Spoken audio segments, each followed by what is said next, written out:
Olá, o meu nome é Márcia Ribeiro Prazinos, sou colaboradora na assistência P3F todas as quartas-feiras à tarde e é com muita alegria que trago mais um tema para as nossas reflexões do Evangelho segundo o Espiritismo, parentesco corporal e parentesco espiritual, do capítulo 14, item 8. E Kardec registra como orientação da espiritualidade, porque o corpo, ele se origina do corpo, mas o espírito, ele não se origina do espírito, pois o espírito existe antes da formação do corpo. Não é o pai que cria o espírito do filho. Ele somente fornece o envoltório corporal. Mas esses pais devem ajudar a este filho em seu desenvolvimento intelectual e moral para que ele possa progredir.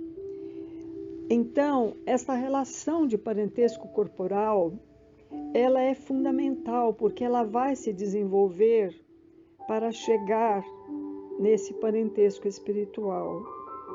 Porque os espíritos que se encontram numa mesma família, sobretudo como parentes próximos, são muitas vezes espíritos que se simpatizam, que estão unidos por relações anteriores.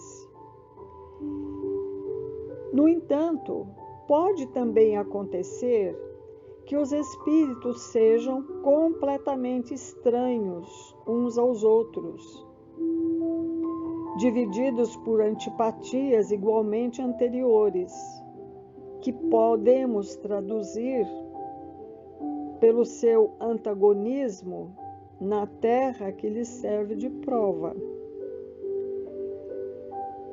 As verdadeiras ligações de família, elas não são as da consanguinidade, mas as da simpatia e da comunhão de pensamentos que unem os espíritos antes, durante e após a encarnação.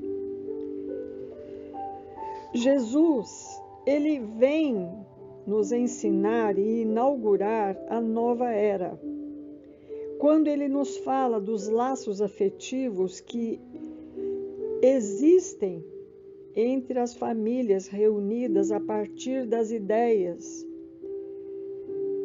deixando aí uma semente que certamente vai germinar com novas condições de vida na nossa sociedade. E com isso, elevando os verdadeiros laços de famílias para além da consanguinidade. Porque Jesus, ele esclarece que esses laços de simpatia, de comunhão, de pensamentos que unem os espíritos antes, durante e após a encarnação, têm uma grande soma de valores nesses laços familiares e no seu aspecto universal. E com isso segue-se que assim que dois seres, muitas vezes filhos de pais diferentes, podem se sentir como irmãos e às vezes se relacionam com mais facilidade, não sendo parentes consanguíneos. E aqui nós temos dois tipos de família.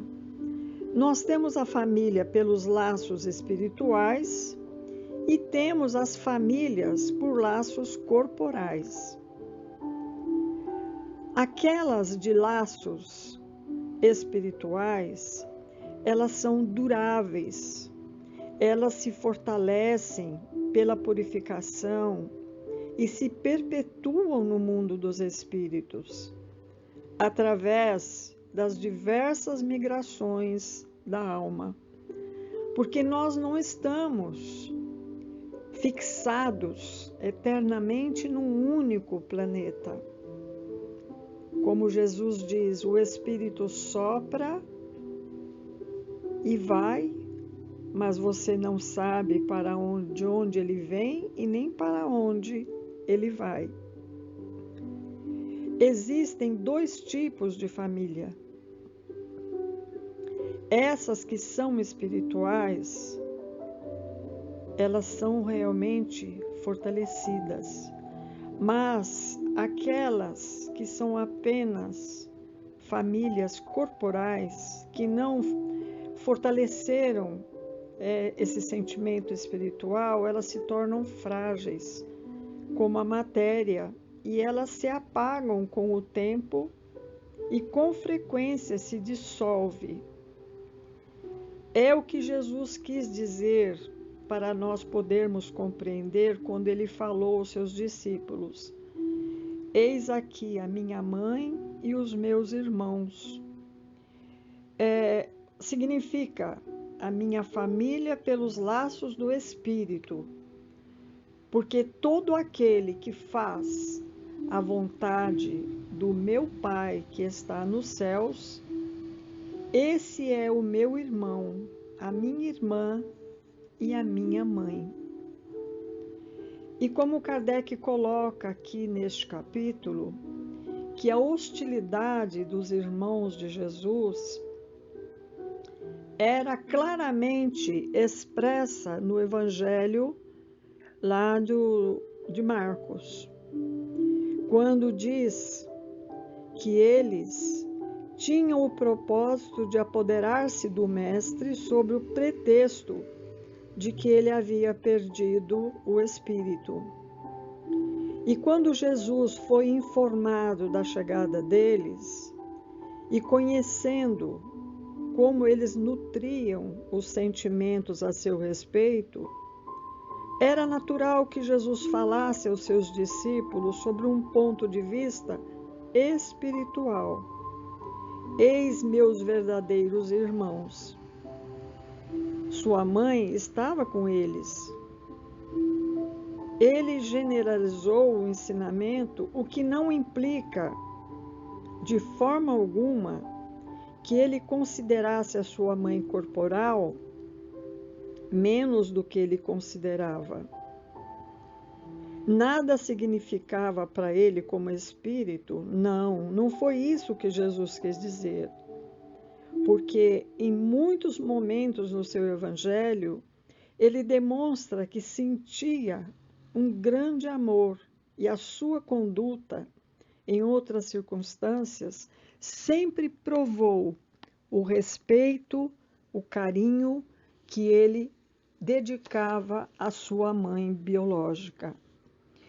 Então, quando nós falamos de família, lá no livro Vida e Sexo, Emmanuel vai nos trazer uma linda mensagem, porque ele diz o seguinte, que está enraizada na vida de cada um de nós, de todos aqueles que compõem a família terrestre, que ela é formada por agentes diversos, porque é nesta família que se reencontram comumente afetos e desafetos, amigos e inimigos, para os ajustes e reajustes indispensáveis ante as leis do destino.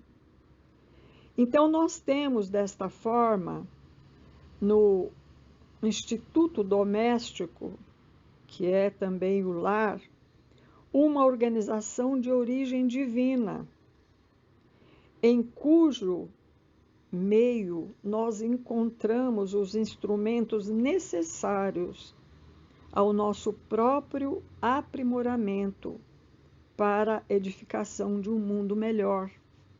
E também para a conquista das virtudes que faz parte da nossa evolução espiritual.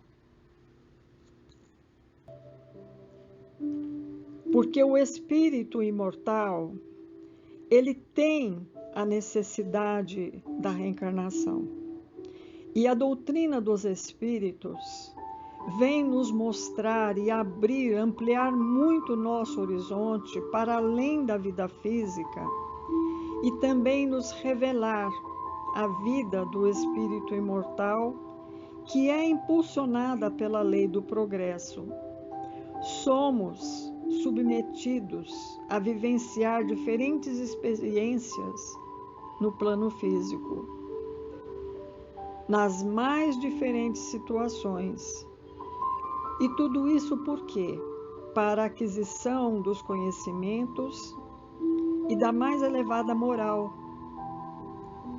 É impossível progredir sem reencarnar. É a alma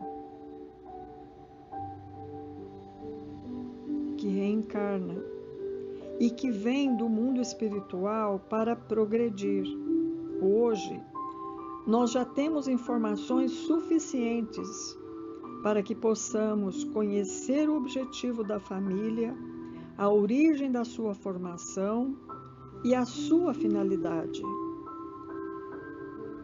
No item 913 do Livro dos Espíritos, os benfeitores da humanidade revelam que o egoísmo é o vício mais radical e é dele que deriva todo o mal. Deus, o nosso Pai Celeste, Ele nos concede uma profunda fragilidade. Esta fragilidade dos seus filhos e os perigos que o egoísmo oferece para o nosso progresso, criou um mecanismo para nos auxiliar a combatê-lo. Por isso, Deus criou a família, onde a proximidade física e os laços de afetividade vão trabalhar na destruição desses vícios. E através deste amor que é despertado em cada um de nós, dentro da família consanguínea, que nós vamos desenvolver esses valores e essa potencialidade da nossa alma em busca desse aprimoramento.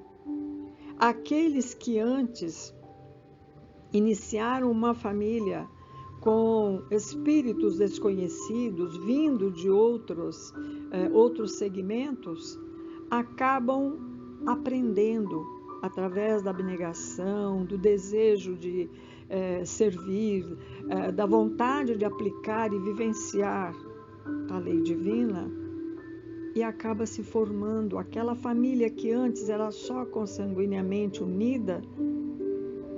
Muitos desses membros se tornam efetivamente famílias espirituais, porque a família, ela é uma organização divina com planejamento anterior e que precisa ser valorizada e respeitada, pois a nossa primeira escola é no lar, na família.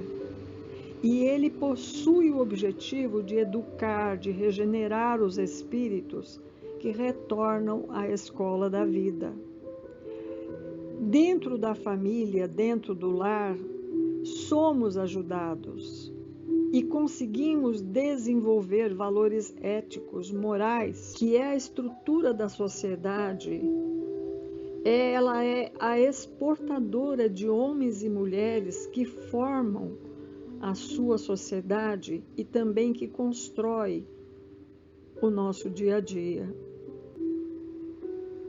Que se encontram numa mesma família, sobretudo entre parentes próximos, são o mais frequentemente espíritos simpáticos, unidos por relacionamentos anteriores, que se traduzem por afeição durante a vida terrestre, mas pode ocorrer também que entre os espíritos que sejam completamente estranhos uns aos outros, divididos por antipatias igualmente anteriores, que se traduz da mesma forma pelo seu antagonismo e pelas suas diferenças, mas tudo isso vai servir de prova. Será oportunidade de aprendizado a domar os nossos instintos. O parentesco corporal e o parentesco espiritual, esses laços de sangue, eles não estabelecem necessariamente os laços espirituais, como nós já falamos no início da nossa palestra, porque os verdadeiros laços de família não são os da consanguinidade, mas os da simpatia e da comunhão de pensamentos que une os espíritos antes, durante e após a encarnação. Esse agrupamento familiar, ele não é resultado casual de encontros apressados no mundo físico. Havendo ocorrido nas esferas espirituais antes do nascimento orgânico, quando são desenhadas as programações entre os espíritos comprometidos, positiva ou negativamente, para os ajustamentos necessários ao progresso, e que todos nós nos encontramos submetidos. Então, quando nós analisamos as necessidades evolutivas que todos temos, e quando nós nos encontramos diante de responsabilidades de cumprir juntos na mesma família, constatamos a existência de vários cometimentos que percebemos que necessitam de reparação e de crescimento intelecto-moral em face de muitos erros que cometemos lá no passado.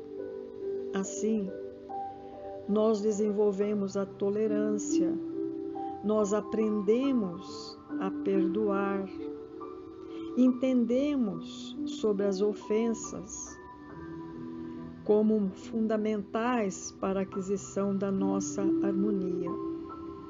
Enfim, nós estamos reunidos pelos laços de sangue para que possamos desenvolver nossos laços espirituais através da fraternidade, do carinho e do respeito, da amizade e do amor.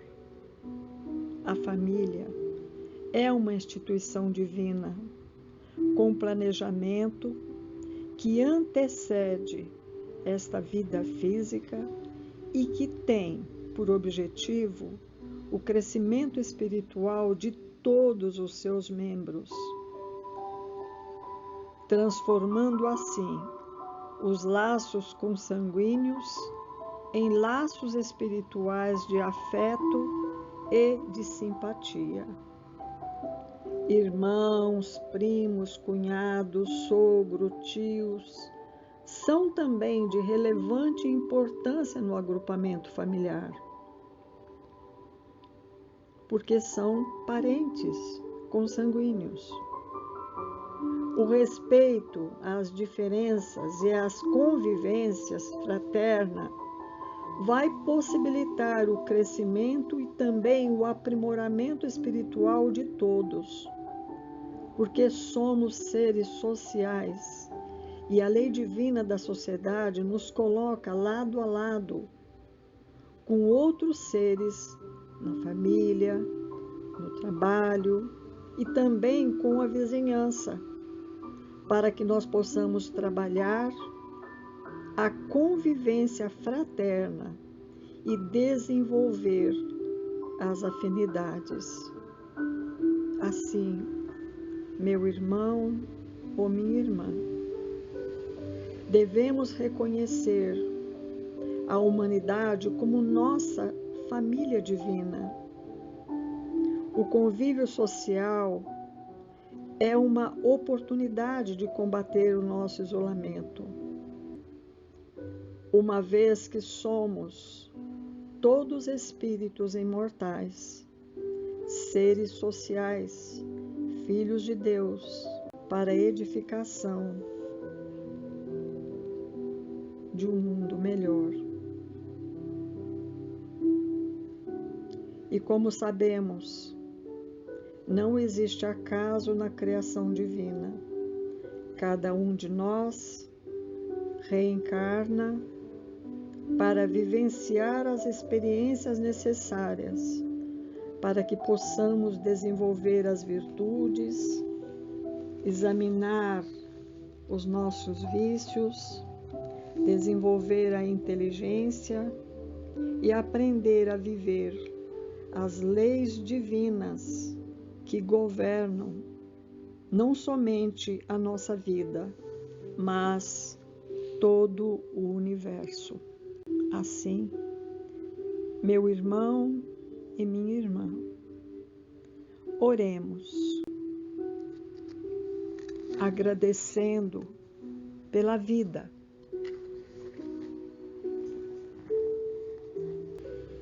Vibremos, orando a Ti, Pai Celeste, com o Seu amor imensurável. Nós somos envolvidos pela luz do sol que deste-nos. Essa luz tudo revela. Mestre amado,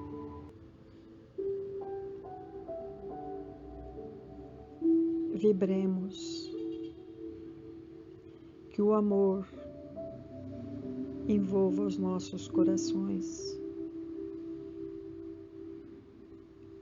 envolvendo todo o nosso país, envolvendo todos os nossos familiares. Senhor, a nossa alma vibra de amor por Ti, na planta que floresce, no inseto que se multiplica, na metamorfose dos homens que aprendem a amar o próximo. Senhor, tudo vibra na sintonia do Teu amor. Nada existe fora de Ti, Pai. Essa terra azul e linda, com suas águas, suas florestas, montanhas mil, nevadas ou ensolaradas, aquecem-se para permitir que haja vida. Sim, vivemos em Ti, Senhor. O ar, a luz, são Suas bênçãos a nos envolver a alma. Nosso espírito, vinculado a este corpo nesta encarnação, cumpre mais uma etapa de lições, aprendizados, ou ainda a aprender, matriculados neste paraíso que conhecemos como Terra. Há muitas moradas na casa do Pai, infinitos mundos nas galáxias por toda a eternidade, onde as escolas, os ócios devem florescer, preparando-nos para servir no bem, para o bem e com o bem. Muita paz a todos.